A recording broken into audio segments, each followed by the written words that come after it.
A policeman was gravely injured while chasing down a car full of perpetrators. Eventually, he had a severe seizure, and the doctor was about to declare him dead. But then the dog noticed something odd and stopped him.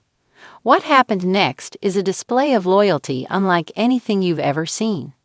Sergeant Corey Masterson leaned hard on the steering wheel of the Crown Vic. His blues were on, and the siren was blaring. He'd been on the tail of these perpetrators for almost 15 minutes. They had dodged him in the center of town, but now that they had made their way to the interstate where there was less chance of hurting innocent bystanders, the playing field was level. He eyed the SUV ahead of him and then glanced briefly in the rearview mirror at Reno on the back seat. The Belgian Malinois was sitting straight up, his ears perked, and his intelligent eyes following the chase. Suddenly, the perpetrator's SUV veered hard left. It shot ahead and then stopped on the shoulder of the road. All four doors opened. The criminals piled from the vehicle like rats abandoning a ship and scuttled into the woods lining the interstate.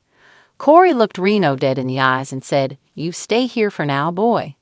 Then he jumped from the police cruiser, drew his weapon, and headed for the spot where the perpetrators had entered the woods.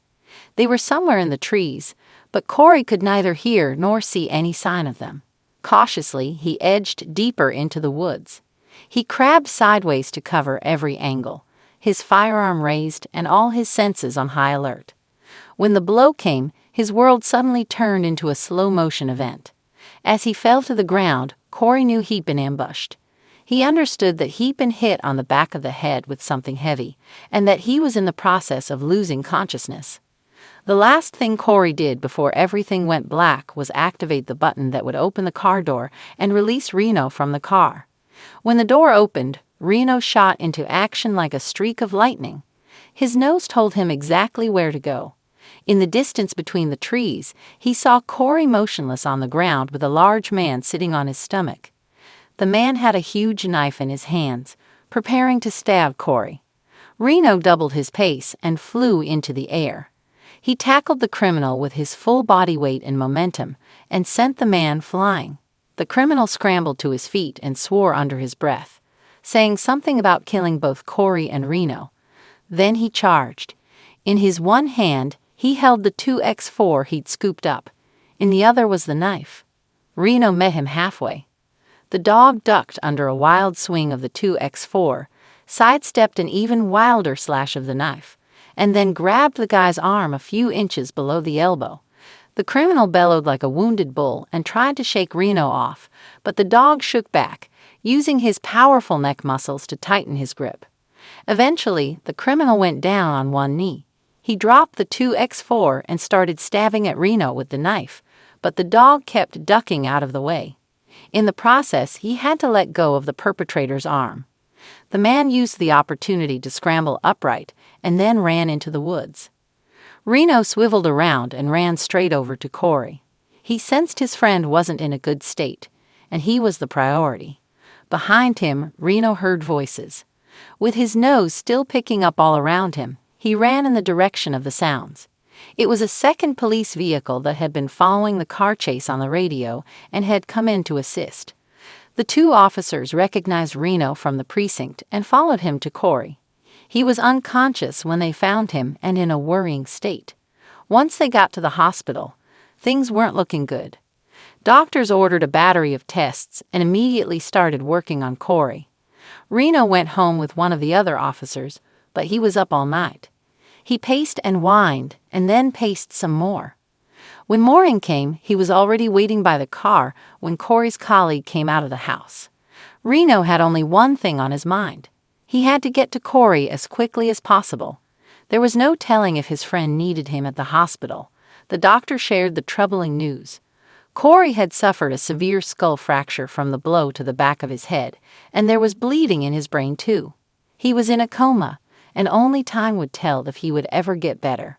They hadn't allowed Reno into the ICU, and he was left lying by the front door of the emergency room. When Corey's fellow officer came out again, Reno looked around anxiously for Corey, but he was nowhere to be seen. He tilted his head and looked at Corey's colleague as if to say, "Where's Corey?" The officer shook his head and opened the door of the patrol car for Reno to slip into the back seat. Reno followed with his tail down. It was as if he could sense what was going on. 3 months later, the decision was made to send Corey home. He was still in a coma, but everybody hoped being in familiar surroundings would help wake him up. Arrangements had been made for around-the-clock care, and the whole precinct was there to escort the ambulance to Corey and Reno's home. Reno found a spot next to Corey's bed and stayed with him day in and day out. It was on a Thursday morning around 5 o'clock that Reno first noticed something was different. The dog wasn't sure exactly what it was, but something was going on with Corey. He flew out of the room and scratched at the door where Corey's caregiver slept. She woke up from the commotion and shuffled after Reno to Corey's bedroom. The sight that greeted them brought tears to her eyes. Corey's eyes were open, and they were focused. He looked at Reno first. "Hello, boy," he said. His arm was weak, almost limp, but he held down an arm to stroke the dog's head. For the next few months, Corey's recovery was slow and arduous. He was struggling to walk. Months of lying on his back had caused his muscles to atrophy, and it would take many months of physiotherapy before he would be up and about again. Then the unthinkable happened one night. Corey tried to get out of bed to go to the bathroom. Reno was immediately awake and ready to follow him, but the sensitive dog noticed something strange was happening. It wasn't necessarily a smell, and it certainly wasn't a sound. It was more like something in the air that set his senses on high alert. Reno tilted his head and looked carefully at Corey. His friend was on his feet now, but still very unstable. The next moment, Corey's face contorted into a pained expression. He clenched his jaw, and his eyes seemed to bulge out of his face. Reno streaked down the passage to the caregiver's bedroom. He scratched, barked, and snarled until he could hear movement inside the room, and then ran back down the hall to Corey's bedroom. By now, Corey had fallen. His body was still convulsing, and a thin layer of foam covered the corners of his mouth. The caregiver came into the room and took over. She spoke softly to Corey, placing a pillow under his head to support his neck, and gently rolled him onto his side. She checked his pulse and listened for breathing. Then she phoned the doctor. When the physician arrived, he examined Corey and then shook his head. He turned and spoke urgently to the caregiver. There was a general sadness in the room. They were talking and acting as if Corey was dead.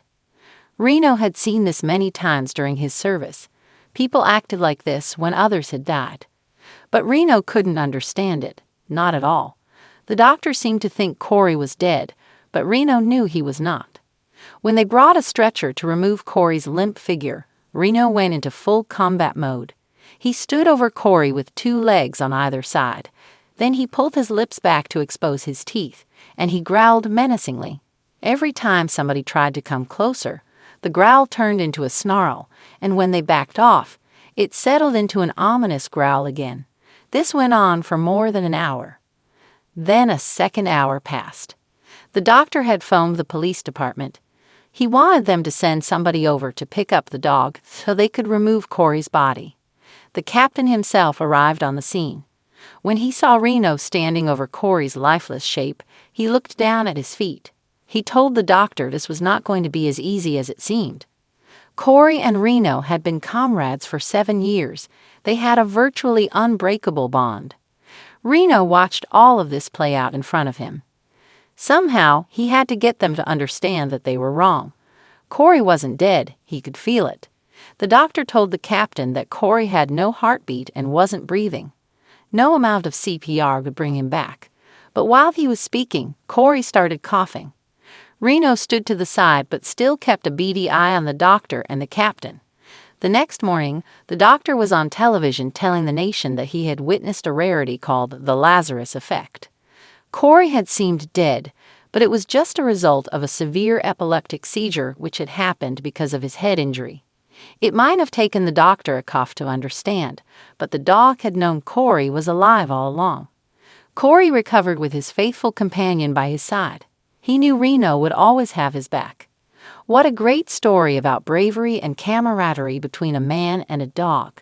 Have you ever had contact with a police dog? Tell us your story in the comments. In the meantime, we're out of here. We'll catch you in the next video.